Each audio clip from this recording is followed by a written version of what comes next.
Hey, good afternoon. I'm joined today by Chief Fowler from the Methodist Health System Police. Today, I'm here to brief you on the investigation into the double homicide and officer-involved shooting that happened on October 22nd at Methodist Dallas Medical Center.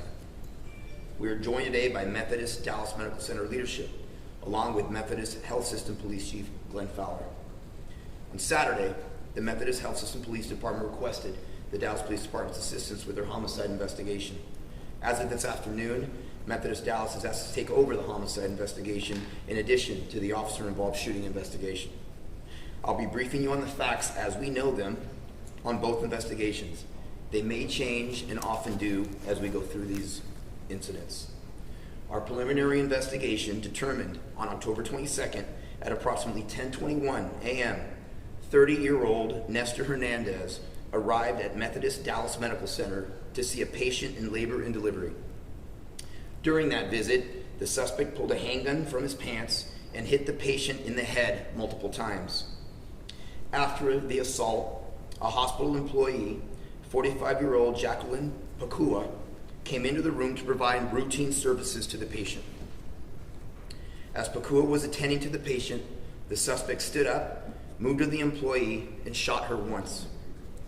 Methodist Medical System Sergeant Robert Rangel was just a few doors down investigating a stolen property call when he and hospital staff heard what appeared to be a gunshot in the nearby room. Another hospital employee, Katie Flowers, 63, heard the shot fired, looked into the room, and the suspect fired again from the doorway, striking Flowers in the hallway. Sergeant Rangel witnessed the second employee being shot and took cover and called for help on his radio. The investigation shows Hernandez reportedly reloaded his weapon and started to leave the room, still armed with his gun. Sergeant Rangel fired one shot from his department-issued weapon and hit the suspect in the leg. Hernandez went back into the room after being shot, and after a standoff with police, he was taken into custody. Tragically, both hospital employees died from their injuries. There were Dallas police officers at the hospital who helped with taking the suspect into custody. The patient assaulted by Hernandez prior to the shooting was treated for their injuries. The newborn child in the room at the time, there was a newborn child in the room at the time, but was not injured. Hernandez was treated at Methodist Hospital and later moved to another hospital for further treatment. He has been charged with capital murder. Both the officer-involved shooting and homicide investigations are ongoing. The focus here today, of course, should be on the lives lost. On Saturday, we lost two healthcare workers who were going about their day caring for others. But as I stated publicly before, and I know you're going to ask it, in my opinion, this is a failure of our criminal justice system. A violent individual such as this should not have been on ankle monitor and should have remained in custody. Hernandez has a criminal history included aggravated assault of a public servant, burglary of habitation, and aggravated robbery. He was sentenced to 8 years for aggravated robbery, serving 6 years before he was released on parole in October of 2021. In March of 22, he was arrested for parole violation. Then in April, released to his parole officer. In June, he was arrested by Carrollton police for parole violation. He was then held in county jail and then given to the custody of TDCJ and released in September 22 with an ankle monitor. He was wearing an ankle monitor at the time of the incident. Our thoughts are with the family and friends of the hospital employees who lost their lives and the Methodist Dallas Medical Center staff who also lost members of their family. I would like to take a moment to discuss the actions of Sergeant Rangel on Saturday. There is no doubt that his actions that day saved lives. By stopping the suspect from leaving the room, there was no further loss of life. Sergeant Rangel remained engaged, created a rapport with the suspect, constantly communicating with the suspect and the patient inside the room throughout the barricade situation.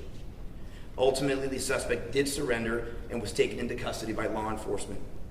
While we continue to investigate this shooting, I want to commend Sergeant Rangel for protecting staff, patients, and newborns who remained on that floor that day. And with that, Chief Fowler would like to say a few words. I'd like to say on behalf of the Methodist Health System, the Methodist Health Police Department, the men and women of our organization, our police department, the many healthcare workers that we represent, we're very thankful for the outpouring of support that we have received from the community, from other healthcare organizations across the nation. Employee violence against healthcare workers is on the rise, and it is something that is a great concern across our nation. I want to say that on behalf of our organization, we are extremely thankful for the courage, the poise, the professionalism shown by Sergeant Rangel as he addressed this critical incident, being able to pass information to our dispatch center, to responding officers, to communicate and attempt to negotiate with the suspect during very trying times. I want to say especially thank you to other law enforcement agencies who dropped what they were doing and responded to assist us during our time of need, and especially to the Dallas Police Department, who's bringing their resources to bear to assist us during this difficult time and complex investigation that will follow. Again, thank you to the community. Thank you to the other healthcare organizations that do the same thing that we do, just on different sides of the street, and help us out by offering their support to us. We're extremely thankful and very appreciative.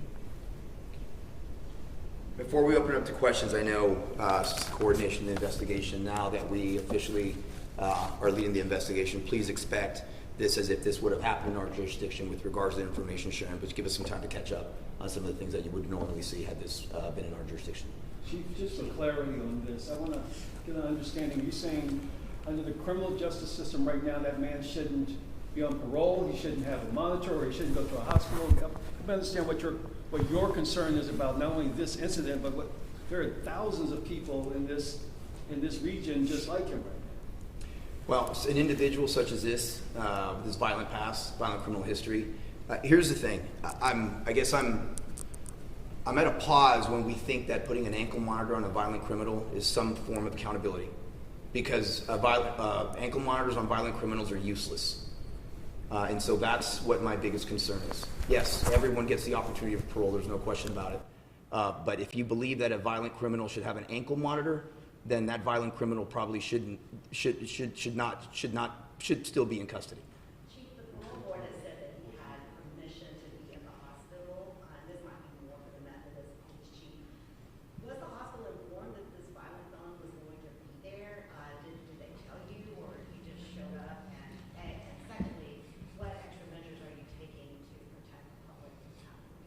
The police department had no forewarning that this person was being monitored by ankle monitor. Anything about his criminal history, that's not something that we normally inquire about for a parent in our NICU or mother-baby units. It's not something that normally comes to mind. This is a extremely horrific, out-of-the-norm situation. And I wish that we would have known, but that is not some information that was provided to us beforehand. Chief, while you were up there, what's the name? Did you say her name was Caitlin Flowers? What were their positions? Were they both nurses, techs? What were they? We're going to get into that here with a little bit more information when we release it through Dallas. But it is important to remember that the organization itself is doing everything we can to analyze the situation, to analyze safety for our employees.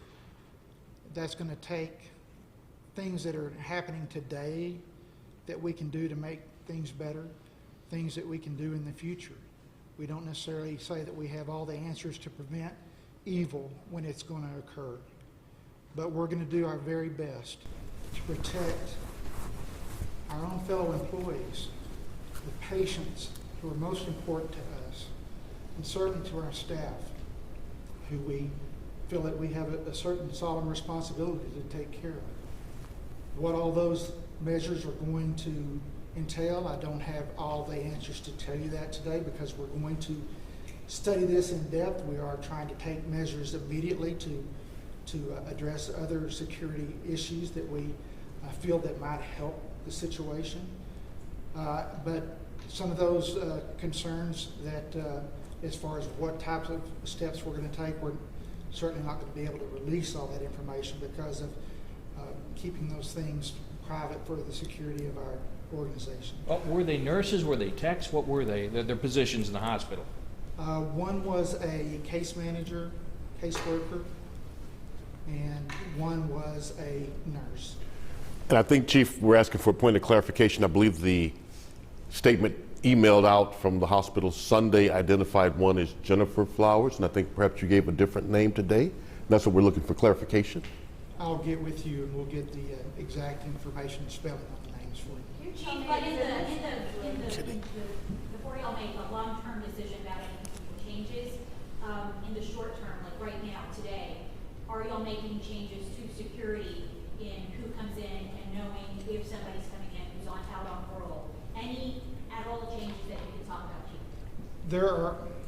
There are some things that the employees and patients and visitors would normally not see, which would be a drastically enhanced police and security presence, uniform presence on some of our units, especially our mother-baby units, our emergency rooms and other front-facing areas of the hospital. As far as the additional measures, as far as how we're going to screen people that come in and out of the hospital, those decisions have not been made yet at this point. The affidavit talks about their mom was beaten before the first person was shot. Did that noise or commotion contribute to Ms. Bakua coming in to check on the mom? We're unaware of that was the reason that she went in there. What set him off? Right now there's questions that we're still trying to answer with regards to that. He was acting very strange throughout the period of time there. He was wondering who else had been in the room, things of that nature. Again, honestly, we don't know what's up. We know that it was just a situation that unknown exactly what exactly set him off, what caused him to do that. Was the protocol missed that the TDCJ should have notified the hospital or Dallas PD if they knew that specifically he was going to the hospital for this specific event? Should someone have been notified? Well, we're going to work on all that as we go through it, Dave, because what I will say to this isn't about being on parole. What this is about is a violent criminal that was on ankle monitor and us thinking that in some way, shape, or form, that's a level of accountability, because it is not. But if an individual needed permission to go someplace, then you would think that the place that they were going to would have some communication. But those are things that we'll work through very early in the investigation. Obviously, if you need to ask permission to go someplace, but we'll get through that. Chief, he was a convicted felon. He had at least 4 felonies starting when he was a juvie. But the last time that he went through the court system, they waived the enhancements. He should have been, under state law with the 3 strikes you're out, he should have been in prison at least 25 years or more. How frustrating is that you arrest people, habitual criminals, that then turn around and give these light sentences and then turn around and get released? Frustrating probably is an understatement. Because the dynamic is this, is not only does it make our jobs harder and my men and women's jobs harder as they go out and risk their lives for our community, but our community suffers. Because our community, we have a great rapport with our community as we get information from our community on individuals that commit violent crime. And for our community to see those individuals that they sometimes risk their lives to give us information on, to see those individuals back in their neighborhoods days or weeks after, erodes public confidence in the entire system. So it's frustrating. It is almost like we're swimming upstream as these men and women and our community together. This is not just me, Eddie Garcia, being loud about accountability. I hear this from my neighborhoods every time I'm out there. And so it's incredibly frustrating, but as I've said many times, we're not going to stop. We're going to keep doing what we're doing, and if we have to be the only part of the criminal justice system that doesn't let our community down, that's exactly what the Dallas Police Department's going to be. Thank you, guys.